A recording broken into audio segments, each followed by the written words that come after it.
1863년 영국 런던 선교회 소속으로 중국 선교의 비전을 품고 막 결혼한 아내와 함께 중국 상해로 간 24살의 로버트 제메인 토마스라고 하는 선교사가 있었습니다.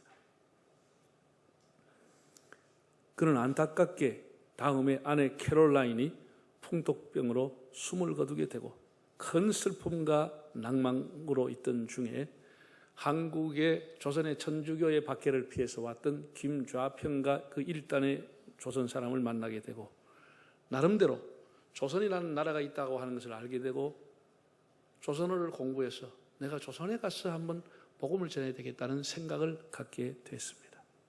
당시 조선은 대원군의 세국 정책으로 외국 사람과 외국의 문물이 들어가지 못하고 있을 때였습니다.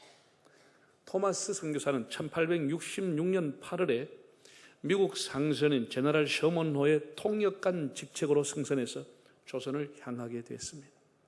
그는 상당한 분량의 한문 성경을 가지고 출발했습니다. 전도라기보다는 한국말도 아직은 서툴고 하니까 성경이라도 나눠줘야 되겠다 이런 생각을 하고 승선을 한 겁니다. 그해 9월 2일 결국 그 배는 대동강 모래톱에 걸렸고 조선 관군이 쏜 불나살 때문에 배 전체가 하염에 휩싸였습니다. 토마스는 대동강변에 모래사장에 발을 디뎠지만 조선 관군에 의해서 목숨을 잃게 됐습니다. 그의 나이가 27이었습니다. 우리 한국 개신교의 최초의 순교자, 최초의 미랄이 되었습니다.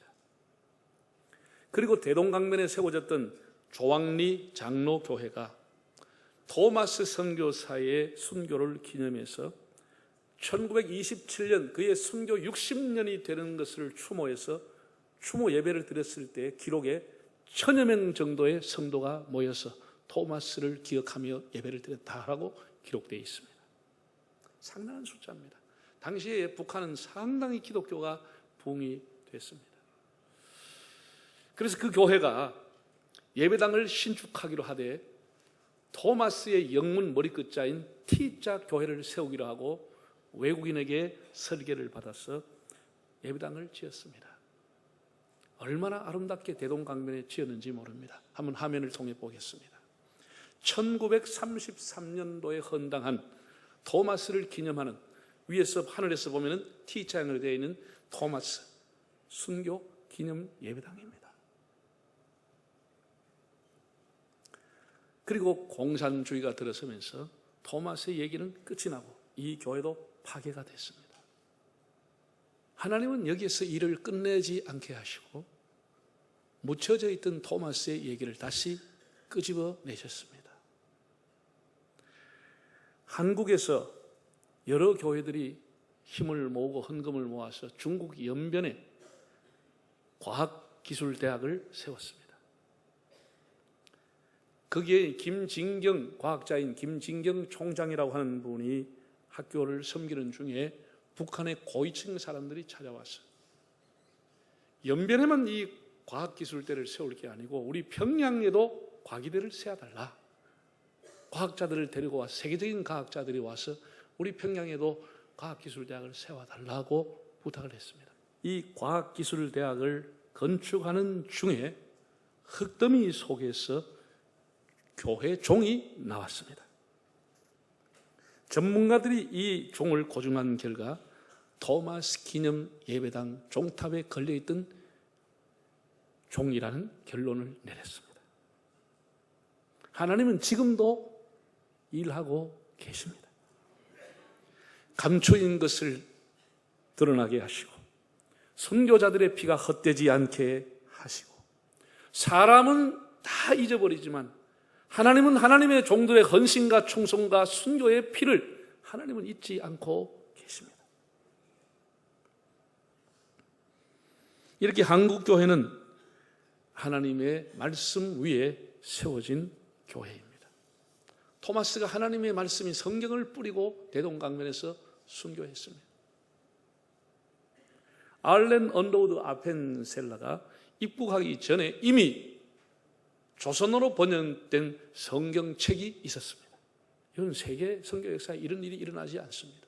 선교사들이 입국하고 난 이후에 그 나라의 말을 배워서 그 나라 말로 번역을 해야 되는데 선교사가 들어오기 전에 성경이 조선말로 번역이 된 나라입니다. 1907년 대부흥도 말씀 부흥회를 통해서 번지기 시작했습니다. 한국교회 교인만큼 성경을 사랑하고 성경을 철저히 믿고 성경을 기준으로 살아가는 사람도 많지 않습니다. 성경을 한국 교인들만 지금 공부하고 성경을 묵상하고 설교를 또 경청하고 성경 말씀을 나름 실천해 보려고 애쓰는 사람도 그렇게 많지 않습니다. 우리는 하나님의 말씀 위에 교회를 세우고 우리의 신앙을 세웠기 때문입니다. 한국 교회가 침체되었다고 하면은 다른 이유는 없습니다.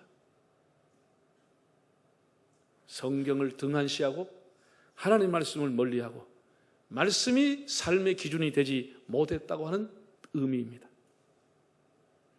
우리가 다시 말씀으로 돌아가고 다시 하나님 말씀을 붙잡고 성경이 단순한 글이 아니고 길이라고 하는 사실을 믿게 되면은 가슴에 불이 일어나기 시작합니다. 우리 개인의 신앙의 위기, 사업의 위기, 가정의 위기 극복할 수 있는 길은 하나님의 말씀을 다시 찾을 때만이 가능합니다. 오늘 몇 절을 보면서 같이 은혜를 받으려고 합니다. 먼저 8장 1절을 한번 읽어보실까요? 이스라엘 자손이 자기들의 성읍에 거주하였더니 일곱째 달에 이르러 모든 백성이 일제히 수문 앞 광장에 모여 학사에스라에게 여호와께서 이스라엘에게 명령하신 모세의 율법책을 가져오기를 청하며 모세의 율법책을 가져오기를 청했다 라고 했습니다. 많은 난관과 어려움과 시련과 방해를 극복하고 52일 만에 성벽을 완공했습니다. 140년 무너져 있고 방치됐던 예루살렘 성벽을 느헤미야 때에 세웠습니다. 그들은 성벽 재건이 그들의 목적이 아니었음을 오늘 본문은 가르쳐 주고 있습니다. 6장 15절에 지난번 제가 강의할 때 말씀했지만 6장 15절에 이미 성벽은 완공이 됐습니다. 에루월에 성벽 공사를 완공했다. 에루월은 유대력으로 말하면 6월입니다. 이미 6월에 성벽이 다 끝났다는 겁니다. 그럼 7월에 뭐 했을까? 7월에 뭐 했을까? 모든 백성이 수문 앞 광장에 모였다고 했습니다. 여기 일제이라고 하는 말 히브리 단어는 에하드 이쉬라고 하는 단어인데 통일된 하나의 그런 뜻으로 영어로 하면 as one man, 한 사람이 달려가는 것처럼 모였다는 겁니다. 그 많은 백성이 한 사람이 달려가는 것처럼 한 장소에 다 모여왔다는 겁니다. 학사 에스라에게 그들은 여호와께서 이스라엘에게 명령하신 모세의 율법책을 가져오기를 청했다. 참 놀라운 일입니다. 구약에 나오는 신명기의 그 많은 설교는 사람들이 모세가 모이라고 나팔을 불어 사람을 모아놓고 설교한 겁니다. 이렇게 수많은 사람이 자발적으로 모여서 하나님의 말씀을 듣기를 원했던 시절이 있었던가? 자발적으로 자원한 사람들이 사방에서 일제히 한 사람처럼 달려나와서 하나님의 율법책을 가져와서 가르쳐 주시오, 강론해 주시오라고 했다는 것입니다. 이건 여사로운 일이 아닙니다. 여러분, 이게 이제 7월 1일 7월 초하루라니까 유대력으로 말하면 1월 1일 정월 초하루입니다. 어렵게 성벽을 지었습니다. 성벽을 완공했습니다. 뭐 해야 되죠? 사람들 다 불러 모아가 표창해야 되죠. 격려해야 되죠. 그동안 수고했다고 표창장 줘야지요. 가수 불러가 축제해야지요. 그동안 우리가 듣지 못했던 정치, 사회, 경제의 흐름이 어떻게 되는지 와서 좀 특강해 주시오. 우리 지도자하고 좀 간담회 좀 합시다. 이렇게 해야지요. 이 사람들 이런 말 하지 않았다는 겁니다. 하나님의 말씀을 가르쳐 달라고 하더라고요. 하나님 말씀을 우리에게 좀 가르쳐 달라는 거예요. 강고해가지고 사람들 억지로 막 분담해서 몇 명씩 한 지파에 가지고 데려오라, 이게 아니고 자원하는 사람이 목마름으로 모여와서 하나님의 율법책을 가져오기를 청했다는 거예요. 정말 기적 같은 일입니다. 이런 일이 일어날 수 있을까? 그러니까 영적인 폭발이 일어나게 된 겁니다. 영적인 부흥이 일어나게 된 겁니다. 평양 대부흥 마찬가지입니다. 사람들이 자발적으로 예배함이 터지도록 모여와가지고 3일 할 걸 4일 해달라, 4일 할 걸 한 주일 해달라, 다음 한 주에 더 해달라, 이래서 계속해서 하나님 말씀을 읽는 중에 성령이 폭발해버린 것입니다. 폭발해버린 것입니다. 우리가 개인이든 교회든 가정이든 부흥이 어디서 오느냐? 부흥은 하나님의 말씀 앞에 앉을 때 일어나는 겁니다. 하나님의 말씀이 가슴에 불을 줄 때 일어나게 되는 겁니다. 이게 수천 년 세계 역사 속에 일어났던 부흥의 동일한 이야기입니다. 하나님의 말씀 앞에 앉을 때 불이 떨어지는 겁니다. 말씀을 사모하는 사람들이 사방에서 모였다. 자, 그 다음 8장 2절과 3절을 한번 읽어보겠습니다. 일곱째 달 초하루. 일곱째 달 초하루가 유대력으로 1월 1일 정월 초하루입니다. 설날입니다. 제사장 에스라가 율법책을 가지고 회중 앞 곧 남자나 여자나 알아들을 만한 모든 사람 앞에 이르러 수문 앞 광장에서 언제까지요? 새벽부터 정오까지 남자나 여자나 알아들을 만한 모든 사람 앞에서 읽음에 온 백성이 그 율법책에 어떻게 해요? 귀를 기울였다. 정월 초하루 날 사람들이 그렇게 많이 모였는데 남자나 여자나 알아들을 만한 모든 사람이 다 왔다는 거예요. 이게 신기한 일 아니에요? 그때는 여자를 존중하지 않던 시대예요. 남자들만 모인 게 아닙니다. 알아들을 귀가 있는 사람, 그것이 소년이든지 노인이든지 장애자든지 남자든지 여자든지 가리지 않고 하나님의 말씀을 알아들을 수 있는 만한 사람들은 다 오라, 다 왔다는 거예요. 하나님은 남녀뿐 아니라 모든 피조물로도 영광을 받으실 분입니다. 예배는 남녀의 구별이 없습니다. 말귀를 알아들을 사람이 다 왔다는 거예요. 귀를 기울이라. 귀를 기울이라. 히브리어로 오젠엘이라고 하는 단어인데 정지하다는 뜻을 갖고 있습니다. 귀를 기울이라고 하는 게 정지하다는 겁니다. 하나님의 말씀을 듣는데 그 귀를 정지시켰다, 고정시켰다는 겁니다. 뭐 건성건성 듣는 게 아니고 잡다한 생각을 하고 듣는 게 아니고 오만 생각을 하면서 듣는 게 아니고 하나님의 말씀을 듣는데 귀를 정지시켰다는 거예요. 집중했다는 거예요. 내게 주시는 하나님의 말씀으로 듣는 순간에 하나님의 불이 그 공동체에 떨어지게 된 겁니다. 하나님 말씀을 뭐 졸면서 듣는 게 아니고 적당하게 건성으로 듣는 게 아니고 하나님의 말씀을 귀를 정지시킬 만큼 모든 생각을 설교에다가 집중할 만큼 하나님 말씀을 들었다는 겁니다. 정말 놀라운 일이죠. 폐결핵으로 요양소에서 시한부 인생을 살던 한 젊은이가 있었는데요. 요양소 예배 시간에 목사님 설교를 들을 때마다 이 사람이 계속 각혈했기 때문에 오늘이 마지막 예배거니 오늘이 마지막 설교겠거니 이런 마음으로 들었는데 어느 날 하나님 말씀을 집중하는데 이렇게 설교를 한 거예요. 주께서 채찍에 맞음으로 너희가 나음을 입었도다. 이거 뭐 늘 고난주간 되면 설교하고 고난주간 되면 듣는 기도하는 성경 기절입니다. 주께서 채찍에 맞음으로 너희가 나음을 입었다고 하는 이 말씀이 화살처럼 자기 속에 들어와 버린 것이에요. 이 한 절이 하나님 앞에 이 말씀을 한 절이 자기 속에 화살처럼 박혀버린 것이에요. 그래서 이 한 절을 가지고 이 젊은이가 뒹굴고 통곡하며 하나님 앞에 기도한 거예요. 여러 날을 기도한 거예요. 주님이 채찍에 맞음으로 내가 나음을 입었다고 했는데 내가 왜 이러냐고. 주님이 살아계신다면 내가 왜 이러냐고. 주님이 채찍에 맞음으로 내가 나음을 입었다고 했는데 이 말씀을 가지고 울고 통곡을 했는데 그 후에 그가 기적적으로 나음을 받고 목사가 되어서 지금도 교회를 섬기고 있습니다. 우리가 성경을 읽거나 설교를 듣다가도 한 절의 말씀이 마음에 꽂히면 그 말씀이 우리 속에서 움직이는 것입니다. 여러분 한번 따라할까요? 말씀은 씨앗이다. 말씀은 불이다. 불이 들어가면 가만히 있어요? 운동하는 힘이 있어서 타버리는 것이에요. 태워버리는 것이에요. 불은 가만히 있지 않아요. 씨앗은 환경이 되면 싹이 나버리는 것이에요. 싹이 나버리는 것이에요.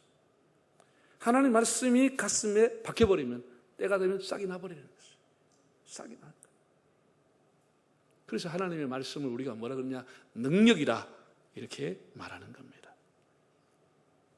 목사인 저도 제가 늘 성경 읽고 설교하는 게 제 직업입니다. 그런데 세미나를 참석하거나 다른 목사님들의 설교를 들으면 또 혼자서 이게 성경을 묵상하게 되면 한 절에 하나님 말씀이 꽂힐 때가 있는 거예요. 그걸 가지고 여러 번 설교하기도 하고 그걸 가지고 여러 번 성경을 가르치기도 했는데 그 한 절이 내 가슴을 뚫고 들어오는 것이에요. 그걸 가지고 울면서 기도하는 거예요.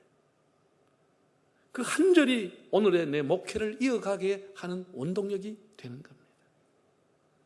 그 힘으로 목회하는 겁니다.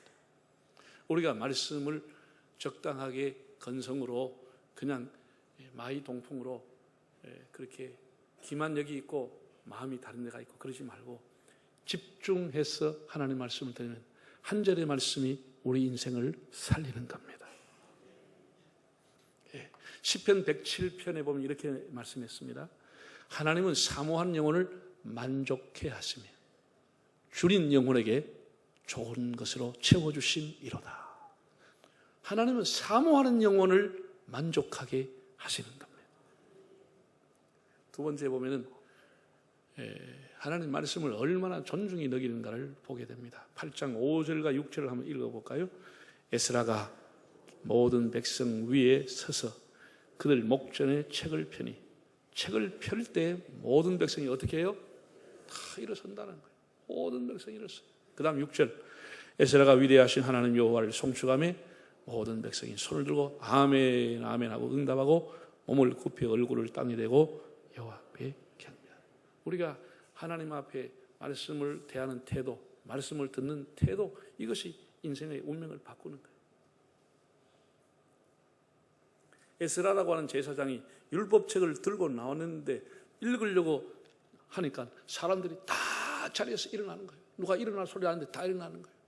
이 하나님의 말씀을 존중히 여기는 태도, 다 자리에서 일어나는 거죠. 이래가지고 다 얼굴을 또 땅에 대고 막 몸을 굽혀가면서 아멘 아멘 하면서 하나님을 찬양을 했습니다. 하나님, 주권자이신 하나님 앞에 마음을 다해서 순종한다는 태도를 보인 겁니다. 그 새벽부터 정오까지, 새벽은 6시, 아침 6시를 얘기합니다. 그러니까 6시부터 12시까지 6시간을 서서 하나님의 말씀을 들었다는 거예요. 이런 일이 가능합니까? 이러니까 하나님 역사가 일어나게 되는 겁니다. 새벽부터 정오까지 일어서서 하나님의 말씀을 듣게 된다. 우리 한국교회가 언제 이렇게 사모했을까? 제가 역사적으로 보면은 1907년 대부흥 때 이렇게 한 거예요. 다 3일 집회하고 끝나려고 하면 한 주 더 해달라, 한 주 더 해달라. 농한기 한 달 동안 모여서 날마다 말씀을 듣고 기도했다는 거예요. 그러니까 부흥이 일어나 버리는 거예요. 부흥이 일어나는 거예요. 옛날에 우리가 어릴 때 해도 뭐 멀지 않은 시절이에요. 부흥이 하면 이웃교회에서 다 사람들 모여가지고 그때는 부흥 강사들이 칠판 하나 갖다 놔놓고 그때 무슨 마이크가 있는 것도 아니고 줄 길게 해가지고 갖다 놔놓고 막 낮 시간 가면 막 10시부터 시작해서 정승도 안 먹고 막 오후 1시, 2시까지만 진짜 길게 결론적으로, 종합적으로, 마지막으로 한 가지만 더 이래가지고 계속 2시까지 끌고 가는 사람 미치는 거예요. 이거 이제 마치다 싶으면 결론적으로, 총결론으로 이래가 또 막 칠판 갖다 쓰고 막 이래가 하는 거예요. 그래 했어요. 그리고 집에 가요. 집에 가면 밤에 오면 2시간 내에 3시간 또 해서 특별히 기도 또 하고 새벽에 일어나 또 1시간 이상 하고 하루 이틀 하는 것이 아니고 일주일 동안 이렇게 집회하면 그 집회를 통해 사람들이 가슴에 불을 받는 거예요. 우리 여러분 목욕탕 사람이 샤워하고 나오면 그 때가 그냥 있습니다. 비누로 간단하게 더러운 건 씻지만 때는 그대로 있습니다. 샤워하면 그 제대로 때 시간 뭐예요? 목욕탕 뜨거뜨거한 데 가서 30분 이렇게 대파야 돼. 몸을 푹 담가놓으면 끓으면 나오기 시작하는 거예요. 이게 하나님 말씀에 푹 잠겨야 회개하고 그 속에 있는 죄가 회개가 되고 나올 건데 부흥회를 하긴 해야 되는데 부흥 강사를 찾기가 어려워. 일단 부흥 강사가 어려워. 오실 만한 분은 못 오겠다는 거예요. 오겠다는 사람은 세안 오면 지자랑만 해. 그 부흥 강사 구하기 어려워요. 두 번째는 교인들이 모이지도 않아요. 사모하지 않아요. 부흥이 안 나가면 또 뭐 교회 재정이 부족하나? 그 사람 목사님하고 뭐 관계 있나? 이 바쁜데 사람 왜 모으러 그러면? 이런 식으로 부정적으로 보는 사람이 많기 때문에 부흥이 안 와요. 그럼 어디 가서 은혜를 받을 거예요? 1시간 예배 드리고 이 30분 설교 듣고 은혜 받아요. 천만의 말씀, 샤워만 간단하게 하고 가는 거예요. 진정한 하나님 말씀과 자기 성찰은 사라지게 되는 겁니다. 너무나 안타까운 시절입니다. 율법책을 가져오기를 청하였던 시대는 거의 끝나가는 겁니다. 그래서 한국교회가 지금 이렇게 헤매는 겁니다. 모여서라도 하나님 말씀 듣기를 사모해야 되는데 하나님 말씀 듣기를 원하지 않아요. 그거는 그렇고 회의하고 그 다음에 교제하고 이거 하자는 거예요. 이거 하자는 거예요. 교회가 다 무너지는 거예요. 다 무너지는 거예요. 아무리 대단한 분 와도 사람들은 다 바빠요. 입술에 불 칠해야 돼요. 바쁘고요. 직장생활 바빠 못 온다는 거예요. 피곤해서 못 온다는 거예요. 그러니까 어떻게 해요? 교회가 힘을 다 잃어버리는 거예요. 제가 이렇게 발버둥 치지만은 이제 저희 시대에 가면은 거의 한국교회 부흥을 얘기하는 사람조차 거의 없습니다. 참 안타까운 시대가 왔습니다. 8장 9절을 이제 마지막으로 한번 읽어보겠습니다. 8장 9절. 백성이 율법의 말씀을 듣고 다 뭐 했다고요? 다 울어버렸다고. 세상에 이런 일이 어디 있어요? 제가 성경을 구약에 여러 번 봐도 온 백성이 듣고 이렇게 말씀 앞에 우는 것 거의 기록이 없습니다. 너무나 감동적인 것이죠. 정말 제대로 된 집회다. 집회하고 사람이 보송보송하게 나간 것이 아니고 다 감격한 마음으로 눈물을 흘렸다는 거예요. 여러분 혼자 조용한 시간에 정말 아무것도 생각하지 않고 하나님 앞에서 홀로 서서 하나님 앞에 자기를 성찰하고 통곡을 해보신 적이 있는지요? 은혜로운 교회는 눈물이 많은 교회입니다.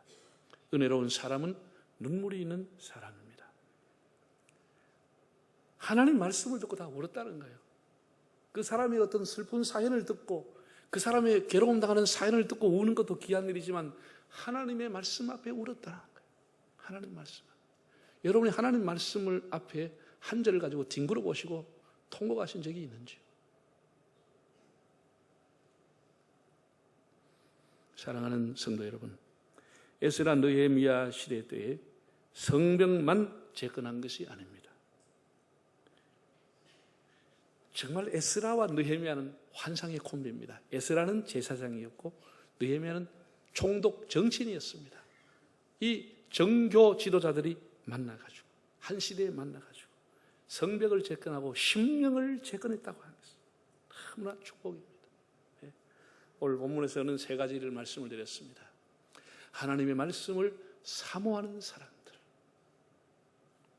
스스로 자발적으로 모여와서 율법책을 강론해달라고 했던 사람들, 사모했던 목말라 했던 사람들, 그리고 그 하나님 말씀을 존중히 여겨서 다 일어서서 그 말씀을 아멘 아멘 아멘 들었던 사람들, 그리고 그 말씀을 듣고 눈물과 감격을 했던 공동체를 보게 됩니다.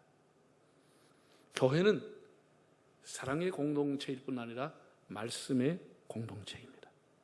예수님의 말씀이 교회 안에서는 최고의 건이고 그것이 척도입니다. 그것이 기준입니다.